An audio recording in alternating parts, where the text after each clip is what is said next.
Hello and welcome to my first video. This is having to do with vermicomposting, harvest and storage techniques that I use. And yeah, I hope it comes in handy. Right now what I got in front of me is a garbage can that's full of dried off worm castings.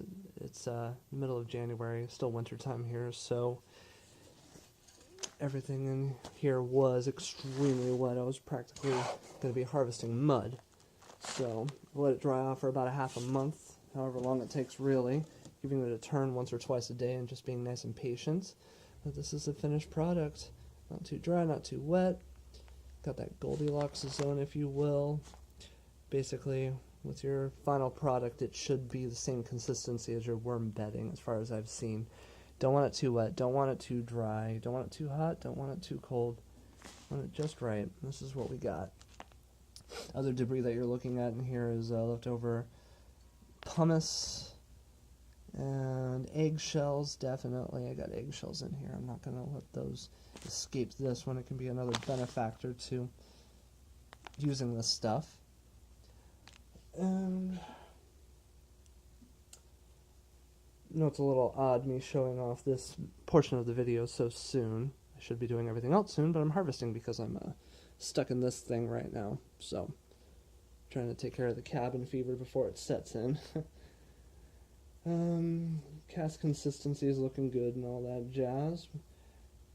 As for the storage, I personally use plastic bags. Doesn't matter what brand. They can be a bit of a pain if you don't do it right with the sorry about the lighting. The edges in here that the zipper goes around. If dirt gets caught in there, they will not seal right, so you got to be careful about that. But that's one thing I've learned to work around nicely. In this bag I've used 2 times now, probably. Actually, no, not this one. But, you know, I put the dates on them as well whenever I harvest. As far as the shelf life goes, the shelf life should be about a year from what I've read, but you've got to maintain the proper atmosphere for these to, for your worm castings to reside in. Once again, you don't want it too hot, you don't want it too cold, you want it to be a dark location, not too much moisture in the air, and they should last about a year. As long as everything goes right. In these plastic bags as well, you can't see it, but I've used tack to poke a lot of holes in this, because you want your worm castings to breathe as long as they're in the bag. It helps satiate the microbial activity and make sure that your soil doesn't, worm castings doesn't choke out, because once you lose all that microbial activity, you're just looking at some really pretty dirt. About anything else, you can actually extend the shelf life of your worm castings. I found that through a little trick that I use. When I harvest, it's obviously an upwards migration system, as 90%, if not more, of everyone else out there is using. And when I harvest, I make sure all the worms have migrated upwards as most as possible. But if there are any, that's fine. Same goes for their cocoons. I leave the cocoons in the bags and let them hatch. And what happens is worms will come out of that, obviously, and they will begin just living off of their own feces. They will continue to enrich the worm castings and add to it. And in my opinion, that should very well extend the shelf life of your product, because that is going to keep the dirt turning. They're going to keep eating and keep pooping, potentially mating.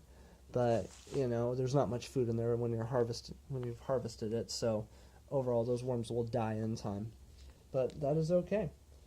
A lot of people seem to wonder, what is actual vermicompost? What I'm showing you right now is literally not vermicompost.